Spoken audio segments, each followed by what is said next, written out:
अस्सलामुअलैकुम वरहमतुल्लाह। मैं हूं इमदादुल्लाह ख़ान और आप देख रहे हैं नए लिखारियों की इस्लाह करने वाले फॉर्म राइटर क्लब्स का यूट्यूब चैनल।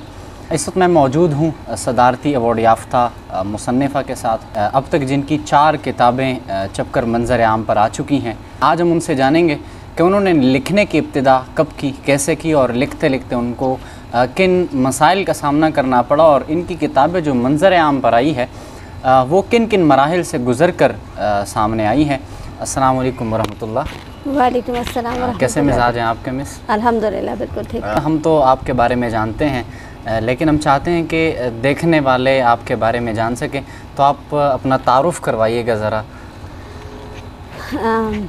बहुत शुक्रिया पहले तो आपका। और मैं अपना तारुफ़ तो बस मेरा कोई बहुत ज़्यादा कोई ख़ास तारुफ़ नहीं है। मेरा नाम राहत आयशा है और बस मैं कराची की रहने वाली हूँ। उसके अलावा बस मुझे पढ़ने का शौक़ था, बचपन से कहानियाँ पढ़ने का शौक़ था और फिर बचपन में कहानियाँ लिखने का भी शौक़ हो गया। तो मेरी पहली कहानी जो छपी थी तो वो उस वक्त मैं काफ़ी छोटी थी, कोई 6 साल की शायद मैं थी उस वक्त। तो जब मेरी वो बच्चों के जंग में एक छोटी सी कहानी लिखी, तो ये कि लिखने का तो इतना ज़्यादा नहीं जारी रहा, बल्कि ये भी हुआ कि एक आध कहानियाँ मुझे मसूद अहमद बरकाती साहब के साइन के साथ वापस भी मिली मेरी, कि जी अभी आप मुताला जारी रखें अपना, कि लिखें बदल ना हो, मुताला जारी रखें और इंशाल्लाह फिर कभी आपकी कहानियाँ जो है वो छपेंगी। खैर फिर उसके बाद वो मैं मदरसा ख़त्म हुआ तो स्कूल में आ गई। स्कूल आने के बाद अचानक से वो पढ़ाई ज़्यादा टफ़ हो गई, क्योंकि 8 क्लास से एडमिशन लिया था डायरेक्ट और पीछे से कुछ इतना ज़्यादा पढ़ा हुआ नहीं था। तो उर्दू पढ़नी तो आती थी, लेकिन मैथ्स, इंग्लिश, साइंस वगैरह टफ़ सब्जेक्ट थे। तो फिर काफ़ी अरसे तक जो है वो लिखने की तरफ तो नहीं किया। फिर यूनिवर्सिटी में आके मैंने लिखना शुरू किया दोबारा। हाँ, यूनिवर्सिटी में ये था कि मैंने बज़्म तलबा के प्रोग्राम किए रेडियो पाकिस्तान से। तो उस वक्त फिर ये होता था कि जो भी कुछ लिखते थे वो ऑन एयर चला जाता था, फिर वो छपवाने वाली चीज़ें नहीं थी। तो उसमें ज़्यादातर जिस तरह के सेगमेंट होते थे कि ज़रा सोचिए, 1 मिनट की बात वगैरह वगैरह, या उस्ताद मोहतरम के इंटरव्यूज़, इस तरह के इंटरव्यूज़ का सिलसिला काफ़ी अरसे तक चला था। तो फिर उसके बाद यूनिवर्सिटी में आके लिखना शुरू किया था मैंने। और फिर 2016 में बाकायदा कहानी जो मेरी सही से शाया हुई, मेरा ख्याल वो 2016 से लिखना शुरू, या 2015 में एक आध कहानी हुई। फिर जब पब्लिश होने लगी और मोटिवेशन मिली कि हाँ भाई करना चाहिए, और तो फिर वो बाकी रिसालों में भी शाया होने लगी। अच्छा, फिर हुआ ये कि मैंने चूँकि शुरू में स्टार्टिंग बच्चों से ली, ज़्यादातर लोग बच्चों के अदब से लेते हैं स्टार्टिंग, तो फिर उसके बाद मैंने आहिस्ता आहिस्ता बच्चों के अदब के साथ साथ फिर मैंने बड़ों के अदब की तरफ भी तवज्जो दी और मैंने 1-2 अफ़साने लिखे जो उर्दू डाइजेस्ट में शाया भी हुए और लोगों को पसंद भी बहुत आए। लेकिन फिर मुझे चंद लोगों ने कहा कि हमारे यहाँ बच्चों के लिखने वाले कम हैं, अल्लाह ताला ने आपको सलाहियत दी है और बच्चों के अदब की तरफ पैसा तो नहीं मिलेगा आपको, लेकिन यह है कि बच्चों के अदब के लिए अगर आप काम करें तो ज़्यादा अच्छा रहेगा। तो फिर मैंने फिर वो बड़ों के लिए जो है वो लिखना अब भी लिख लेती हूँ कभी कभी, लेकिन बहुत ज़्यादा पब्लिश नहीं करवाती। कुछ चीज़ें हैं मेरे पास बहुत अरसे से पढ़ी हुई हैं, लिखी हुई, लेकिन वो मैं देती नहीं। बस मैं बच्चों के लिए, हाँ ये कि मुझे लिखना पसंद भी है, फिर बच्चों के लिए लिखना मुझे मज़ा भी आता है, तो बस मैं फिर बच्चों के लिए लिखने लगी। अदब अतफ़ाल के लिए 4 किताबें लिखने के बाद आपको क्या लगता है कि बच्चों के लिए लिखना मुश्किल है या बड़ों के लिए? लिखना किसी के लिए भी मुश्किल नहीं है, ना बड़ों के लिए ना बच्चों के लिए। आप अगर आपका रुझान किस तरफ है, ये बात होती है कि बाज़ औक़ात ये भी देखा गया है कि जो बड़ों के लिखने वाले थे उनसे जब बच्चों के अदब के लिए कहानियाँ लिखने के लिए कहा गया तो उन्होंने जो है वो हार मान ली और वो बच्चों के लिए नहीं लिख सके। और एक बड़ा मशहूर मक़ूला भी है कि बच्चों के लिए लिखना कोई बच्चों का खेल नहीं है। तो बच्चों के लिए लिखना वाकई में एक ये बात है कि बहुत सारे लोग लिखते हैं, लेकिन बहुत सारी चीज़ें ऐसी भी होती हैं जब आपके सामने से गुज़रती हैं तो वो उनमें बहुत सारी ऐसी चीज़ें होती हैं जो कई 100 तहरीरों में से 2-4 छाटी हुई चीज़ें होती हैं जो पब्लिश होती हैं और फिर वो नज़र आती हैं। वरना जब चूँकि आपको पता है मेरे पास पिछले अरसे बच्चों की दुनिया का मैगज़ीन भी रहा जिसकी मैं एडिटर रही, तो हमारे पास बहुत सारी ऐसी तहरीरें आती थी जिन्हें हमें बहुत सारी वजूहात की वजह से रिजेक्ट करना पड़ता था कि वो बच्चों के लेवल की नहीं होती थी, कि लोग बच्चों के लिए लिख रहे होते थे लेकिन वो बच्चों के लिए होती नहीं थी। अब फिर हम उसे बच्चों के लिए नहीं दे सकते, तो बच्चों के लिए लिखना इस लिहाज से मुश्किल है कि उसमें एडिटर की भी बड़ी मेहनत शामिल होती है जब वो आपके सामने पहुंचती है। लोगों का शिकवा होता है कि जी हमारी कहानी क्यों नहीं शाया हुई, लेकिन उसमें यही मसला होता है, बच्चों के लिए लिखते वक्त आपको ये देखना होता है कि आपके अल्फाज कैसे हैं, बच्चों को आपने अल्फाज अच्छे देने, वोकैबुलरी अच्छी इस्तेमाल करनी है, आपका जो मेन थीम है वो अच्छी होनी चाहिए। नए लिखारी हैं उनको आप क्या मशवरा देंगी कि उनके लिए कहानी किस तरह लिखी जाए? नए लिखने वाले जो है ना, बहुत अच्छी बात है कि वो लिखने की तरफ आ रहे हैं, और मैं ये बिल्कुल नहीं कहूँगी कि वो ना लिखें, लेकिन जितना आप लिख रहे हैं ना, अगर आप एक कहानी लिख रहे हैं तो उसके पीछे आपको 10 कहानियाँ पढ़नी ज़रूरी हैं। कि आपका मुताला बहुत अच्छा होना चाहिए। आपका मुताला अगर अच्छा नहीं होगा तो आपकी कहानियाँ अच्छी नहीं हो सकती। मैं बच्चों की दुनिया की एडिटिंग करती थी और उनकी कहानियाँ आती थी, तो कुछ कहानियाँ अच्छी होती थी कि उनका थीम अच्छी होती थी लेकिन उनके अल्फाज अच्छे नहीं होते थे, तो फिर ये होता था कि हम उसे रीराइट कर देते थे। अगरचे उसमें हमारा बहुत टाइम भी लगता था, लेकिन उसको रीराइट करने में कि उसको हम दोबारा से उसको सही करते थे। आप राइटर हैं तो आपकी इमला की गलतियाँ नहीं होनी चाहिए, आप राइटर हैं तो आपके जुमलों की बनावट की गलतियाँ नहीं होनी चाहिए, आप की थीम जो है वो इतनी अच्छी होनी चाहिए, यानी आपका जो मैसेज है वो आप वाज़े तौर पे दे रहे हो। देखिए बच्चों के लिए जब लिखते हैं ना, तो हमारे यहाँ बच्चों के, हमारे यहाँ नहीं बल्कि पूरी दुनिया में बच्चों के लिए जो है वो मुख्तलिफ़ ग्रुप्स होते हैं। एक ग्रुप होता है 2 साल से 6 साल की उम्र वाला, उसकी कहानियाँ बिल्कुल डिफरेंट होती हैं, उसका मिजाज अलग होता है। फिर एक होता है 6 साल से 12 साल वाला, उसकी कहानियाँ इनसे ज़रा ऊपर लेवल की होती हैं। फिर एक ग्रुप होता है जो 12 साल से 18 साल तक वाले बच्चों का होता है, तो उनकी कहानियाँ ज़रा और मुख्तलिफ़ होती हैं। अब अगर आप 2 साल वाले ग्रुप वाले बच्चे को 18 साल वाले बच्चे की कहानी सुनाए तो उसको तो सर के ऊपर से उतर जाएगी, कुछ समझ नहीं आएगा। और अगर बड़े बच्चों को आप छोटे बच्चों वाली कहानियाँ दें तो उन्हें भी नहीं कुछ अच्छा लगेगा। तो बड़ों की तो बहरहाल फिर भी ये होती हैं, जो बड़ों की कहानियाँ होती हैं उसमें आप एज ग्रुप का कोई ख्याल नहीं रखते कि जी ये बूढ़ों की कहानियाँ है, जवानों की कहानियाँ, लेकिन बच्चों की कहानियों के लिए आपको बहुत मेहनत करनी पड़ती है। क्या हालात के साथ लिखने का अंदाज़ बदल रहा है, या बतौर एडिटर आप बताएं कि आप किस तरह स्टोरीज़ को जो है वो जहाँ की आप एडिटर है वहाँ आप किस तरह की जो है स्टोरीज़ पब्लिश करना चाहेंगी? एक ये बड़ी अहम बात आपकी है कि किस तरह की कहानियाँ पब्लिश होती हैं। तो जब आप किसी भी मैगज़ीन में बच्चों के लिए आप कहानी भेज रहे हैं ना, बल्कि बच्चों के लिए क्या, बड़ों के लिए भी, अगर आप एक राइटर हैं और नए राइटर हैं, ख़ासतौर पर पुराने राइटर्स तो ये बात समझ चुके होते हैं, अगर आप नए राइटर हैं तो इस चीज़ को समझें कि जिस मैगज़ीन में आपको कहानी भेजनी है आप उस मैगज़ीन का मुताला करें कि उस मैगज़ीन का मिजाज कैसा है, फिर आप उसके मुताबिक भेजेंगे तो आपकी कहानी जल्दी छप जाएगी। अब जैसे अगर आप बच्चों के मैगज़ीन में एक कहानी भेज रहे हैं और वो शहज़ादियों शहज़ादों वाली है, तो अगर आप वो बच्चों की दुनिया में भेजेंगे तो वो बहुत आराम से पब्लिश हो जाएगी, ठीक है। और अगर वो आप किसी दूसरे मैगज़ीन में लेट सपोज़ कि आप बच्चों का इस्लाम देख लें या ज़ौक़ शौक़ में देख लें, तो मेरा ख़्याल है कि उसमें पब्लिश होना मुश्किल हो।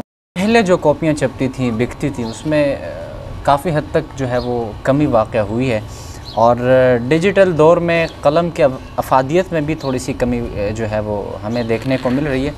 इस सिचुएशन में, ऐसे हालात में क्या करना चाहिए? देखिए पहले जिस तादाद में पब्लिश होती थी रिसाले और मैगज़ीन जितने पब्लिश होते थे उसके मुकाबले में अब बहुत ज़्यादा कम हो गई है, और इसकी वजह डिजिटल है कि गैजेट्स बच्चों के पास आ गए हैं। अच्छा, अब लेकिन आप ये देखें कि जिन बच्चों के पास गैजेट्स आए हैं वो कोई उसमें किताबें नहीं पढ़ रहे होते, बड़े तो फिर भी पढ़ रहे होते हैं। बच्चों को मैं समझती हूँ गैजेट से ज़्यादा जो है वो शायद वालिदैन की तरफ से है, असातिज़ा की मोटिवेशन कम हो गई है कि वो आपको मोटिवेट करें कि जी आप कहानियाँ पढ़ें, किताबें ख़रीदें। वो पिछले दिनों एक इस बात पर बड़ी बहस चली थी सोशल मीडिया पर कि जी पहले ज़माने में बच्चे पढ़ते थे और अब नहीं पढ़ते किताबें। तो मैंने उसका जब सर्वे किया और मैंने लोगों से पूछा कि जी आपने अपने बचपन में किताबें पढ़ी हैं, आपके अम्मा अब्बा किताबें ला के देते थे? जी सब ने कहा हाँ जी, तालीम व तरबियत आता था, फूल आता था, फला आता था, फला आता था। हर किसी के घर में कम से कम 3 से 4 रिसाले एवरेज आते थे। लेकिन जब पूछा गया कि जी आप अपने बच्चों को कितनी किताबें देते हैं पढ़ने के लिए, कितने रिसाले आपके घर में आते हैं, तो हर किसी का जाओ, तो हमने अपने बच्चों को ला के दी लेकिन बच्चों ने पढ़ी ही नहीं, तो अब हम नहीं लेते भाई। देखें, एक रिसाला ज़्यादा से ज़्यादा 30 से 40 रुपए का आता है, 50 रुपए का आता है। आपने एक दफ़ा बच्चे ने नहीं पढ़ी, आपने उसको बिल्कुल बंद कर दिया, आपने कहा कि जी बच्चे पढ़ते नहीं हैं। एटलीस्ट हर महीने अगर आप उसके लिए लेते हैं बच्चों के लिए, तो बच्चा क्यों नहीं पढ़ेगा। और वैसे अगर बचपन से आदत डाली जाए तो मेरा ख़्याल है कि अभी भी बहुत सारे बच्चे हैं जिनको पढ़ने का बहुत शौक़ है, और बहुत छोटे छोटे बच्चे हैं जिन्हें कहानियाँ पढ़ने का शौक़ है। मेरे घर के अपने बच्चे, मेरे भतीजे भतीजी या भांजा भांजी के, उन्हें शौक़ है, तो वो इंतज़ार करते हैं कि जी महीना शुरू होने वाला है तो वो नया रिसाला आने वाला है, नई कहानियाँ आने वाली हैं। तो और बहुत सारे बच्चे ऐसे भी मेरे स्टूडेंट्स में भी, और वैसे भी नॉर्मल भी देखने में आते हैं। अब लेकिन ये बात भी सही है कि बहुत सारे बच्चे नहीं करते हैं, तो हमारी एक अलमिया ये है कि हम 1000 रुपये का पिज़्ज़ा तो बच्चों को दिला देते हैं, अपने खिला देते हैं, बर्गर खिला देते हैं। 300 का बर्गर तो हमें लगता है जी सस्ता मिल रहा है, और ये डील आई हुई है तो कोल्ड ड्रिंक भी दिला दी जाए और ये भी दिला दिया जाए, लेकिन हम 100 रुपये का या 50 रुपये का बच्चों को रिसाला नहीं दिलाते हैं। में कुछ नए लिखारी हमें ऐसे भी देखने को मिलते हैं कि जो कहते हैं जी मुआवजा नहीं मिलता। जब उनको मुआवजा नहीं मिलता तो वो मतलब कि वो अपनी सारी सलाहियतें, सारी तवानाइयाँ यहीं सर्फ कर देते हैं। उनको जब मुआवजा नहीं मिलता तो वो डीमोटिवेट हो जाते हैं, बददिल हो जाते हैं। तो आप बतौर एडिटर क्या कहना चाहेंगी कि मतलब कि उनको मुआवजा दिया जाए, नहीं दिया जाए? अगर नहीं दिया जाए तो क्या ये उनका हक़ नहीं है? मुआवजा उनको दिया जाना चाहिए, लेकिन देखिए शुरू में जो ना हमारे यहाँ कुछ ऐसी सिचुएशन, अभी जो पिछली बात हम आपसे कर रहे थे कि हमारे यहाँ तो मैगज़ीन ही बेचारे इतने उसमें जा रहे, खसारे में जा रहे होते हैं कि बड़ी मुश्किलों से मैगज़ीन ने अपनी साख बहाल रखी हुई है कि किसी ना किसी तरह बस वो निकाल रहे होते हैं। और अब तो बहुत से लोग सिर्फ इस बेस पे निकाल रहे हैं अपने मैगज़ीन के, उन्हें बच्चों के अदब से दिलचस्पी है।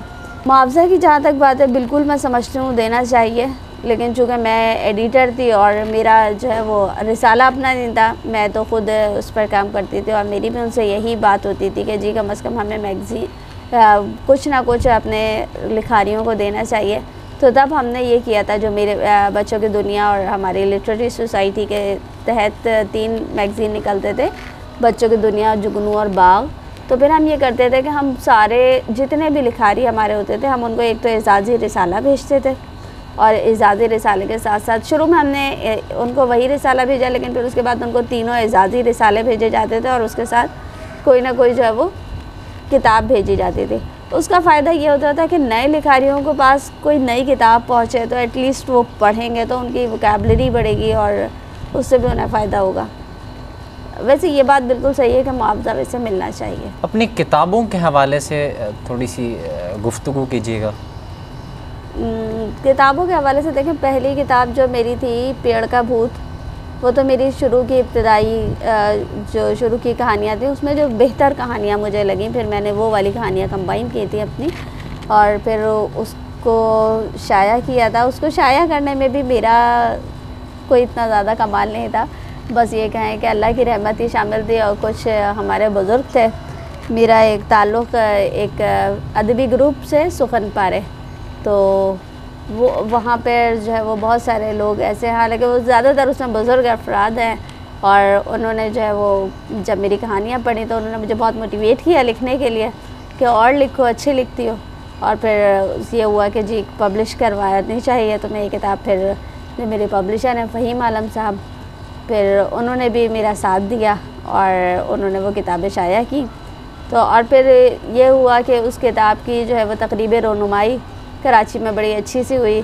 शायद इससे पहले बच्चों की किताब की किसी बाकायदा रोनुमाई जो है वो नहीं हुई थी, या बहुत अरसे बाद हुई होगी। कि बहरहाल फिर उस किताब ने जो है वो उस किताब को चूँकि बच्चों ने भी बहुत पसंद किया। दूसरी किताब थी गुमशुदा चाबी। तो गुमशुदा चाबी के बारे में ये था कि मैंने उस वक्त ये सोचा था कि एक हदीस, मैंने असल में एक कहानी लिखी थी अपनी क्लास की एक बच्ची के लिए, क्लास के बच्चों के लिए, और फिर जब मैंने उन्हें पढ़वाई तो उसका मुझे फ़ीडबैक बहुत अच्छा मिला।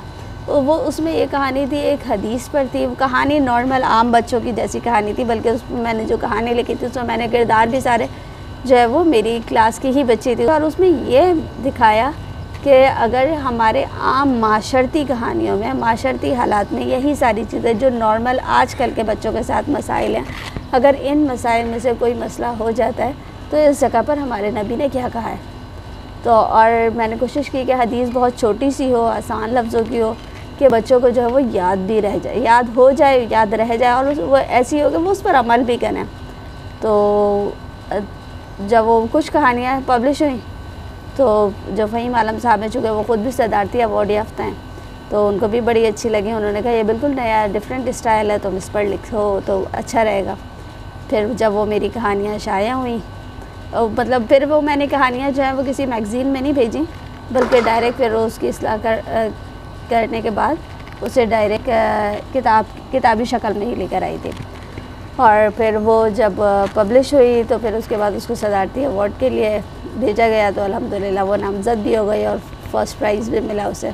आपकी लिखी गई 4 किताबें पढ़ने वालों को कहाँ कहाँ से दस्तयाब होगी? बच्चों का किताब घर के नाम से एक पब्लिशर है फ़हीम आलम साहब, उर्दू बाज़ार लाहौर में, उनकी किताब है। उन्होंने मतलब शाया की हैं, तो लाहौर वालों को तो वहाँ से आराम से इजीली मिल सकती है। उसके अलावा ये ऑनलाइन भी दस्तयाब होती हैं कि अगर आप घर बैठे अपने एक कॉल कर दें तो व्हाट्सएप पर अगर आप 4 किताबों का सेट मंगवाना चाहें तो वो उस पर जो है वो काफ़ी डिस्काउंट भी देते हैं।